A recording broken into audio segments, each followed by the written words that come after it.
in front of my church. They pull up alongside of me, roll down the window, and they say, "Hey, fool!" And they say F, basically saying F Durocc, and they started firing them close range. Wow. I was on my bike. I was only 16 years old.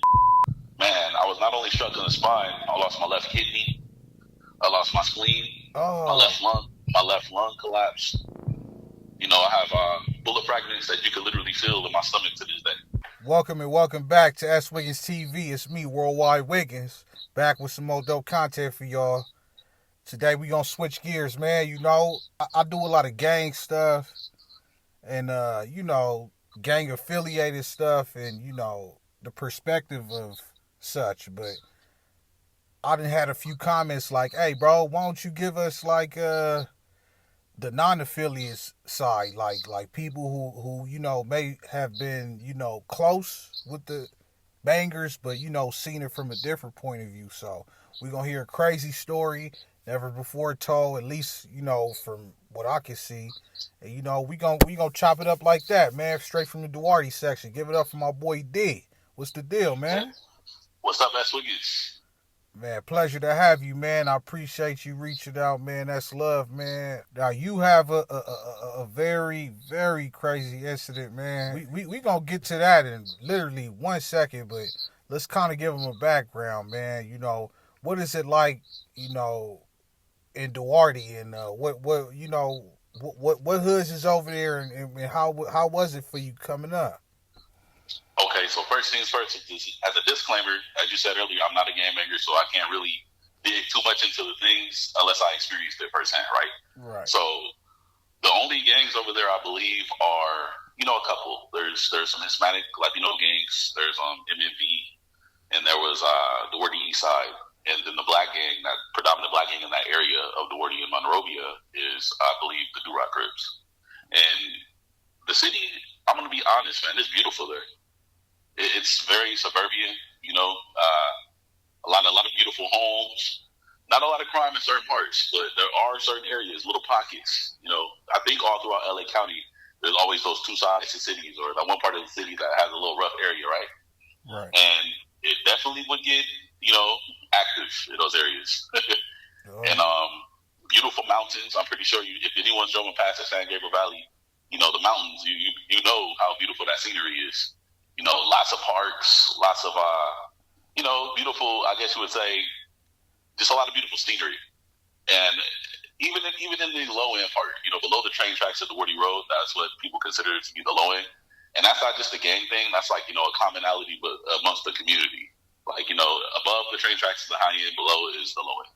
So, it's beautiful in all areas, if you ask me.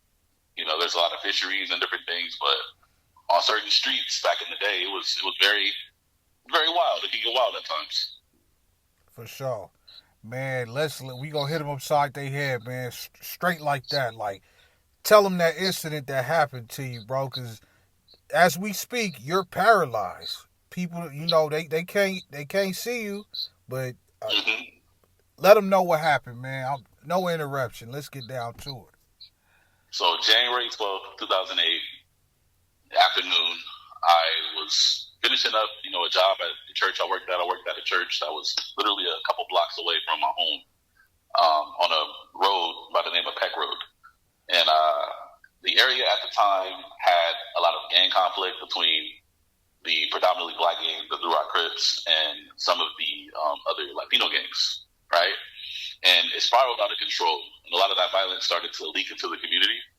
And, a lot of innocent people started to be targeted, right?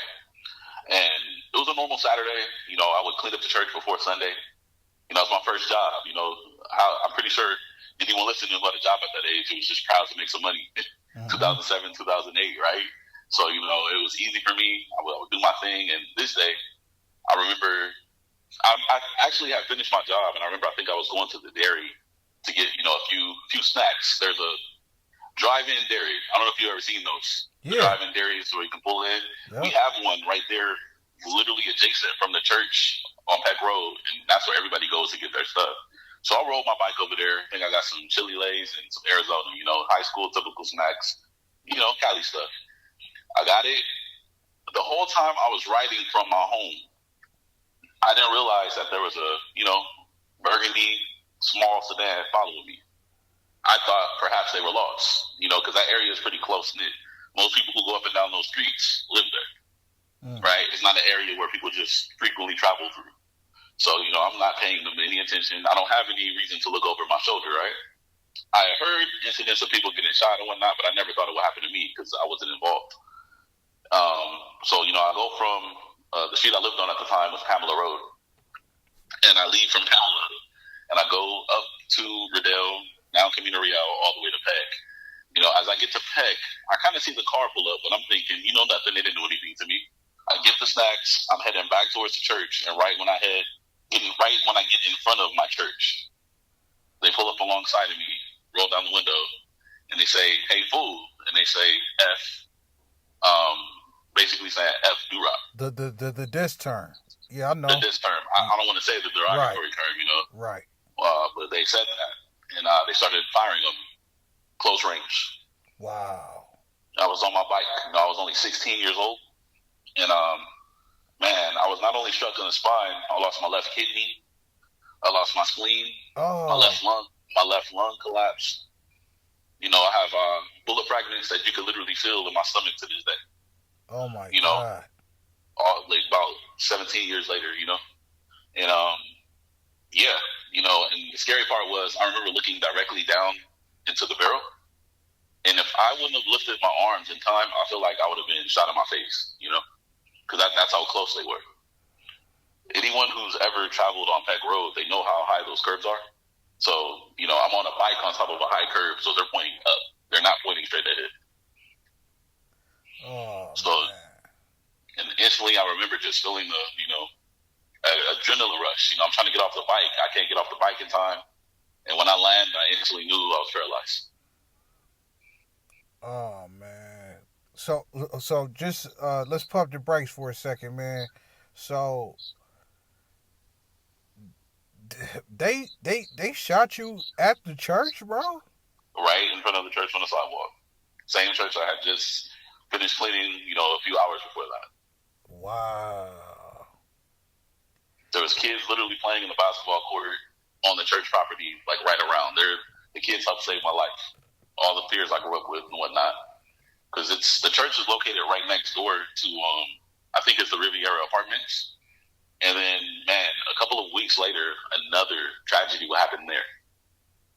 And we can get into that if you like, too. Okay, we're going to get into that in 1 second, bro. So, let's so, real quick, you get hit. I'm assuming, they grab your arm. Hold on, bro. They call the ambulance. Oh, no, not right away. I lay there, the car drives away slowly. I'm thinking they're going to come back, right? I'm thinking they're driving away too slow. They know I'm not dead. Because I was trying to play dead a little bit. You know what I mean? Yeah, I had a little bit of sense left. I knew I couldn't breathe. I felt like, I felt just instantly cold. Like, okay, I must be bleeding a lot. And, there's cars passing by. I'm trying to reach out to them just because, I was afraid. I don't want to die by myself. And I hear some footsteps come up, and I'm thinking, okay, this is it. This is it. They drove around and topped the gate or a fence or something, and they're going to come finish me. And little did I know it was a friend of mine that lived on the same block as me, just across the street. And his name is Garrett. We went to school together, and he saw me, and he came out, and he was just, petrified. He was afraid. He just started saying, oh my gosh, David, what happened? And I told him, hey man, just drag me behind the wall and get out of here. Because they're going to come back. And he told me, I don't want to touch you because you just got shot, So he didn't, he sat there with me and he just, went. I think he went to go get help or something. And right away, his neighbor happens to be driving up, a woman by the name of Beth. And she was a blessing to me because when she stopped, she saw me on the floor and she rolled down the window and I told her, ma'am, I don't want to die alone. And the fact that she heard me say, ma'am, she knew, I couldn't be troubled. And she got out the car and she assisted me. And all the kids came out after she came. They moved my bike and, just stayed there until my uncle got to the scene. Wow. Well, he was there. They all stayed, obviously, but yeah. I just remember that day. I remember my uncle pulling up. My Uncle Terry, he's resting in peace now. He hopped out the Suburban that we had, and it kept going. He was freaking out. You know, he was like my father. He basically raised me from the time I was 9, and that was like my dad. So you know, you could imagine the fear in his eyes. Yeah, man. You know, I seen him freaking out. I had never seen him that hysterical in my life. You know, he was a tough guy. And when I seen that, I was just afraid because I'm like, if he's afraid, I must look terrible. You know, this must look bad. I can see everybody's pupils were, man, everybody's eyes are so wide. And I'm just sitting there trying to breathe. I'm like, breathe in your nose, out of your mouth. Breathe in your nose, out of your mouth. Don't panic. Don't panic. And I remember just asking for water. They got the water hose, start wetting me up and give me water. And I remember just throwing up, you know. And then I remember looking ahead, and I see like the fire department and the ambulance, but they're not assisting me right away because they had to wait for the sheriff to get there. Because I don't know if you're familiar with the unincorporated areas, but there's not really anyone assigned to those specific areas. Sometimes it could be a city or two away. So in that unincorporated area that I was in, you have to wait for Temple City. Oh, man. So luckily, I was able to make it. You know, I'm shot up, but, you know, I'm passing out. I can feel it. There's actually a clip that you can hear on YouTube from when the LA Times did a story on me. And you can hear people literally calling my name because you hear me say, I can't feel my legs. And then I pass out, and they're screaming my name. Oh, man. Nah, that's so it was terrible. Very traumatic. So, okay, when you hit that hospital bed, man, you regain consciousness or however it happens, like, and the doctor walks out like, I'm sorry, man, but, yeah. Well, at first I was all hooked up. You know, I had stuff all in my mouth. I was on anesthesia. I was on a lot of anesthesia still. They would turn it up whenever I woke up because of the pain, you know. So they wanted me to stay asleep. I kept waking up, and I remember asking I couldn't speak. I was all tubed up, and I asked for a pen, and I wrote, I forgive them right away. And I can't tell you why I did that to this day, man. I can't tell you why, you know. I was a religious kid, but I wasn't that religious, you know. I wasn't that spiritual, but I wrote that.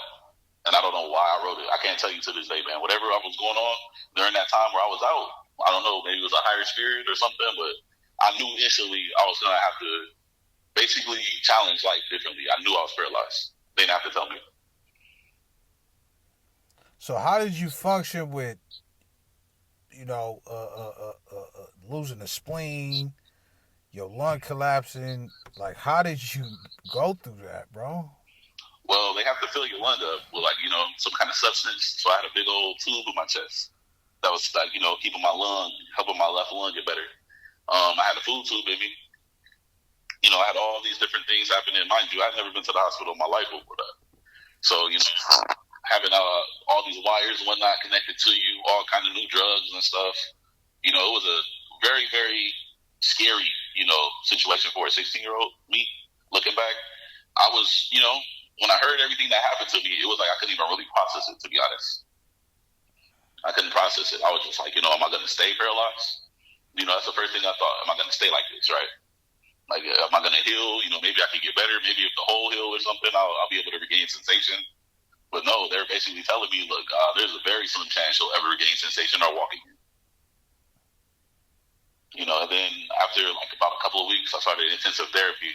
And I was in the hospital for a few months. I remember, I think I got out on my birthday in March. So I went to the hospital January 12th, 2008. And I didn't get out of the hospital till, man, like March 17th, March 16th. I can't remember. So I had turned 17, you know. And I remember just, you know, feeling that just coldness. You know, there's a time in your life where you reflect back on and you just feel like everything around you changes. Like, you know, I'm a pretty tall dude. And I went from standing up, looking down on all my brothers and my siblings. I'm the oldest, you know, in my family from my mom. And I went from looking down at everybody to everybody looking down at me. You know, so it was easy in the hospital because I wasn't allowing my brothers and stuff to see me. I didn't want nobody to see me like that. And then when I got out, that's when reality hit.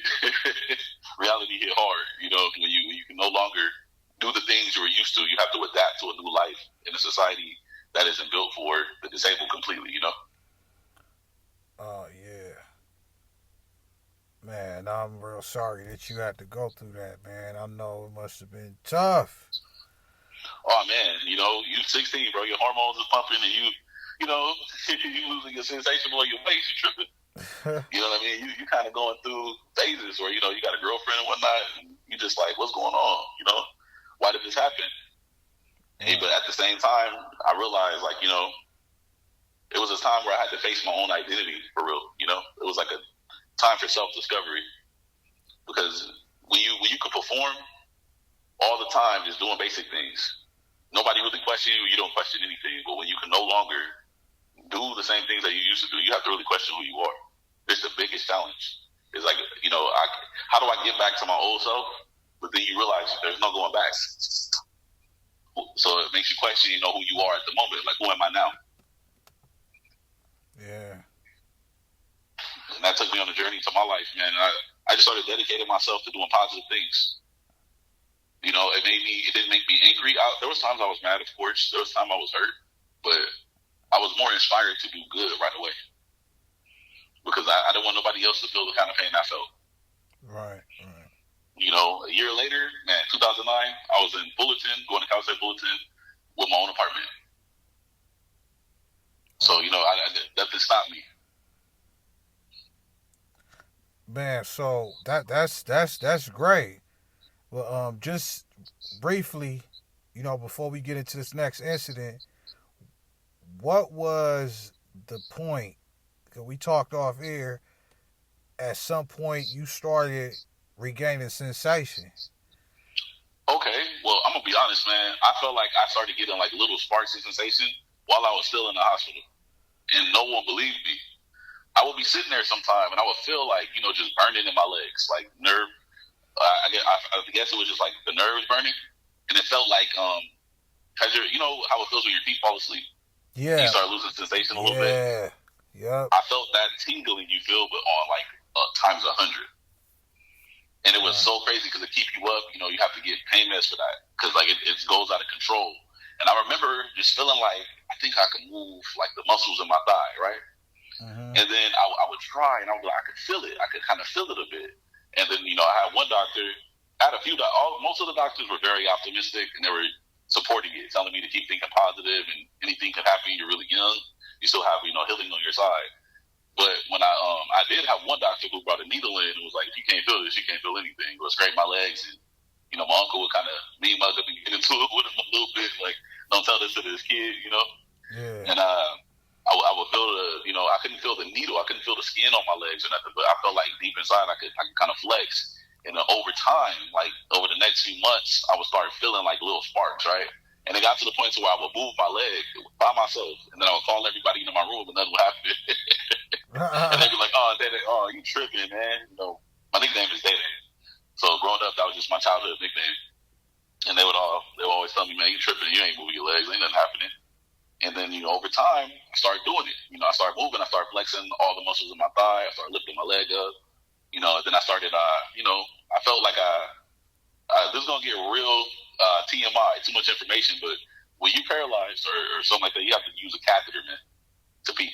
Oh, I've been there. Lose all. Yeah. So you knew that. But for the audience listening, one day I went to put that catheter in, and it hurt. It hurt. That was the last time I used a catheter. I realized, I could go to the bathroom, man. I started getting my motor functions back, and that was the last time I ever used a catheter. Oh, man. You know, and everything started coming back. You know what I mean? Like, you know, your bowels start coming back. Everything started coming back, and you know, it's like an early start. And then over time, it just got better and better. I think it just needed time to heal. You know, I could move both legs now. I could open and close them. I could flex my muscles. I could lift my feet. You know what I mean? I got great circulation. You know, I still have a lot of things to work on. You know, when you sit down, you atrophy. So my legs are very, very small. You know what I mean? My thighs not so much, but like my legs are small and my feet hurt, different things like that. But I still have a lot of work to do on the physical therapy side. But man, yeah, it was a crazy experience. Man, one day, Ron, one day, I'm telling you, you're gonna be walking up and down here, man. It's gonna be a milestone, man. I appreciate that, man. Hey, my kids, I feel like they're gonna make me walk. Every time they do something bad, I feel like I'm about to hop up. hey, check this out. Y'all ain't even catch that. He got kids now. That means he done went to work. He done did his thing. He he didn't recover low key, bro. He didn't, Oh man, he didn't got it in.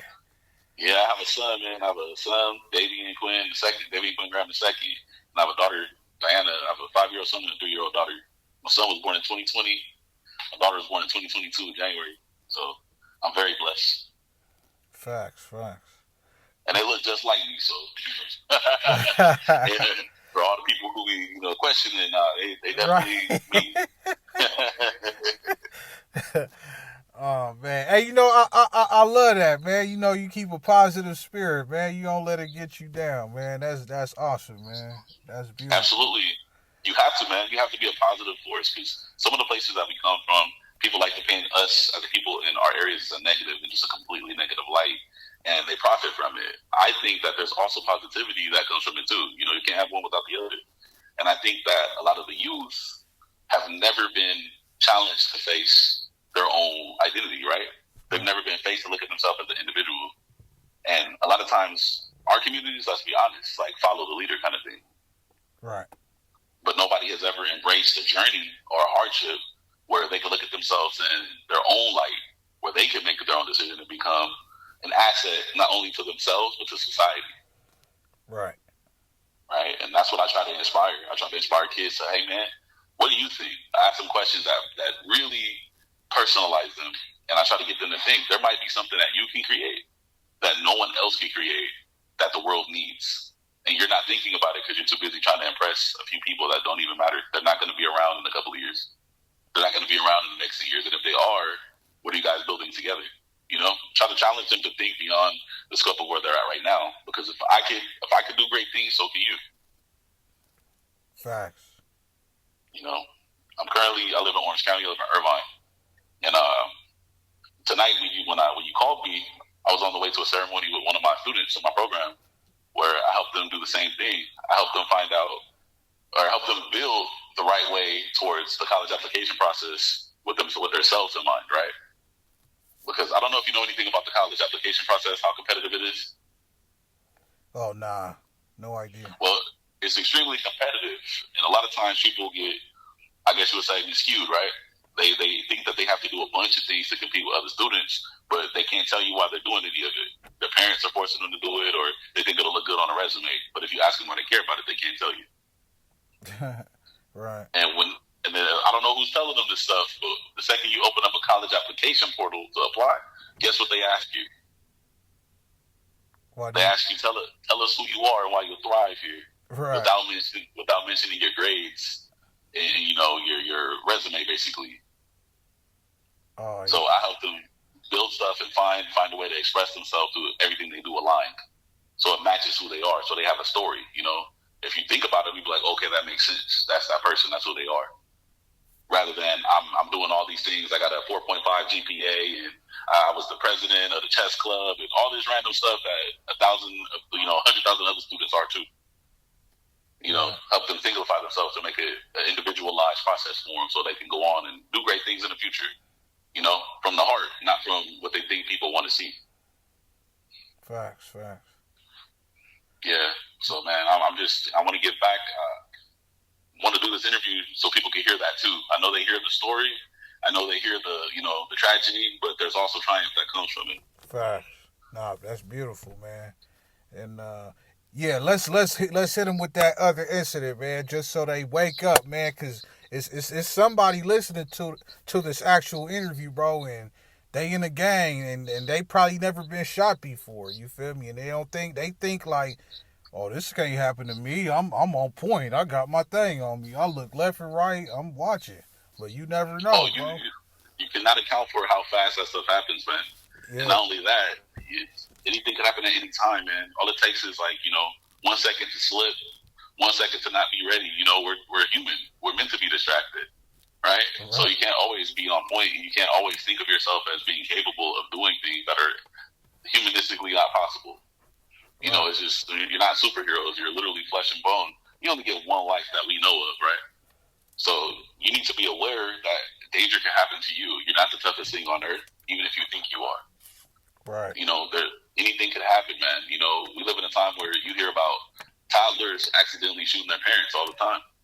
Mm-hmm. So if that can happen, what can happen to you if you're going against a, quote unquote opposition that this is, that this comes from, whatever the source is. And growing up in Duarte, California, man, I grew up right slap dab, right next to, one of the worst streets, and I saw a lot, more than your average kid would. And it pushed me away from wanting to be a part of it. And a lot of the people who were around wouldn't let me do it anyway. They would have been like, "Oh, you're different, man." They always told me that. Every single person there told me you're different. We wouldn't let you join even if you wanted to. They beat me up and send me home, on everything I love. I was just not, and it wasn't that they were trying to protect me. It was more or less that they saw something in me too. They saw a lot of potential, and I respected them for that. I was that kid that always got the money for having good grades. Oh, that's good. And I tell people now, when I hear a lot of people say things to me, like they'll say like, "Oh, young kids, they don't mean nothing by it," but they'll say something like, "Oh, I respect the shooter," or "I respect this," or just silly things, nonsensical, like it doesn't make any sense. And I have to tell them like, what if you're the one who gets shot? What if the shooter shoots your mom? What if they shoot your grandma? You still respect them? You got to watch what you say, man. Right. You have to watch what you say. You have to keep your head on a good path to see what you can do for the world, not what you can take from it. What do you have to prove? That you're tough? Like, how many people before you tried to prove the same thing, and you hear their stories online or in a book where they're in jail for life, or they're dead, or paralyzed, or drugged out of their mind. They no longer exist mentally in the same realm as us. Right. How many stories have you heard? Why do you think you're going to be the exception? No one wins in that game, man. Right. That's cold facts, man. Your whole life flashes before your eyes when you land on that ground. And I'm pretty sure if there's a game maker that's listening to this, that's never been shot, that's going through, I feel like, I'm going to be honest, I think a lot of game makers suffer from identity crisis. I think a lot of young kids suffer from identity crisis when they join gangs. And as they mature, they start to reflect. Am I wrong? No, that's facts. Am I wrong? And I think that if they have just a little guidance, a little bit of, perspective from someone else that could say, "Hey man, think about yourself sometimes and think about your future," it could really help them, gaze and think, okay, what am I doing? Is this really me? I could be living a free life and be anywhere I want to be without having to worry about being in danger. Right. Or causing someone else danger. Why do you want to hurt someone so bad? I know hurt people, but it's one of those things where it's like, you don't have to. I think it's shit tougher when you don't hurt people if you've been hurt. Right. Oh, that's deep, man. That's deep. No, we appreciate that, man. All right. Mm-hmm. All right. You were asking about the other incident, I believe, that happened a couple of weeks. Right. So about over the course, I was shot on January 12th, right? Mm-hmm. A day later, an older man from, the black community in Monrovia, his name was Pete Ralyzed. He was in his 60s. He was shot and killed coming home from work. Wow. Like literally a day later, he was murdered. And, he was murdered on a particular street in that area, and he was murdered by the same group of people who shot me. And then a week, I think, maybe a couple weeks later, another member of the community, he was in the streets too, but he was very well known down there, and he was murdered. And then after that, like I don't know if it was a day or a couple days later, two girls. One of them I went to school with. She was the same age as me. She rest in peace. She passed away, I think, a couple of years ago. I can't remember. But she was actually shot too, along with another young woman who lost her life that night. Oh man! Someone went into the apartments and used machine guns and shot. Man, killed him. Killed the young woman, and I think the other woman was seriously injured. So, and this is crazy, right? Because we're all teenagers getting hurt. The only people who are getting hurt are under the age of 18. That is crazy, bro. By people who probably are over the age of 18. So, it's literal kids getting killed, getting paralyzed and crippled, and people that have nothing to do with anything. You mentioned that your uncle, rest in peace, passed away. Did he pass away from violence?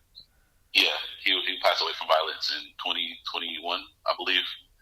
He was murdered in Monrovia. He was ambushed and murdered. Oh boy. But it had nothing to do with an it had nothing to do with another race. I believe it was a opposing gang to the Crip gang in our area.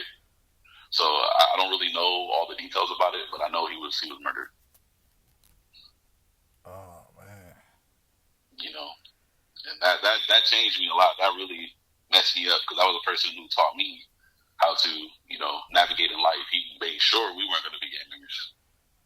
He liked the fact that we were squares. He treated the whole community as if they were his nephews and nieces. He went so far as to build like a little mini arcade in our garage when we were growing up. We had every game console that you could think of: Nintendo, Sega, PlayStation, up until the modern game console at the time, right? We had air hockey. We had basketball, like the little basketball hoops you see at Chuck E. Cheese. Yeah. Oh, we had all of that in our garage, man. And he would do that so we could stay from being in the front yard. Now that I look back, I'm like, he did that and everyone was welcome to come. All the kids. He did a lot. He would try to stray people away from gaming. Have you ever sat back at one point and been like, you see a good dude like your uncle pass, and then what happened to you? Have you ever sat back like, man, it's like the good get punished? He had a past, you know what I mean, as far as being from the city we were from, but he changed so much that it was like he was irrelevant at that point. Right. Nobody knew who he was. It was just targeting at the house he was at, at the area he was in. So, and it was unfortunate, but yeah, I definitely reflect on that. I definitely think about that constantly. Like, why does this happen? It hurts you because that's somebody that took me to school every day. That's somebody that picked me up. That's somebody that, checked me when I got out of the line as a kid. That's someone who taught me how to be nothing like anyone there. That was his mission. And it broke my heart, man. I was messed up for a long time. I had just had my son. My son was, I don't even think he was 1 year old yet when that happened. It really, really, really messed me up. It was like one of those things where you never expect it to happen because he's so far removed from that stuff. He was in his 40s. Oh, boy. So that was a crazy experience, My condolences, man. I'm sorry you had to go through that for sure, man. But no, man, I just keep his memory alive, and I think people want me to really, really push a good narrative of positivity, to be a beacon of hope, a beacon of light, to our people and to other people like us in these communities that deserve a chance at life, man. Right. And with every breath I take, I want to make sure that I can contribute in a positive manner that can help another young man, another young woman achieve things that, they probably never imagined. Right. And I might be out here in Orange County doing this, but tonight, two different groups of students won awards using the guidance from my program for different apps they built. So we got multi-district winners in the same night. And there's still more to come. So, I'm not saying that to just talk about the business. I'm saying it's working. Right. And I can't wait to bring that to our communities to help kids see themselves in what they build. Like, I did that. That's something that they could hold under their belt that came from their imagination into reality. And it's being validated by Congress. What higher acknowledgement can you get than that as a high schooler, Right. Facts, man. Man, D, I appreciate you for stopping by, man. Much success, man. And much movement, man, in the near future, man. On your feet. Oh, thank you. For sure, man. Come on, man. If there's anything I could do, if you ever do something, if you want to do youth outreach or anything, man, please don't hesitate to contact me. I will definitely help with any way I can. For sure, man. And everybody listening to this, bro, drop a comment. Let them know how much you appreciate this interview, bro. And let's keep the positivity. Spread the word, man. Spread the message, bro. Because, hey, bro, like the late great Nipsey say, bullets ain't got no name, man. It takes that one incident, you out of here or paralyzed. So yep. That's what it do, man. S.WigginsTV. Shout out to Day Day. We out of here.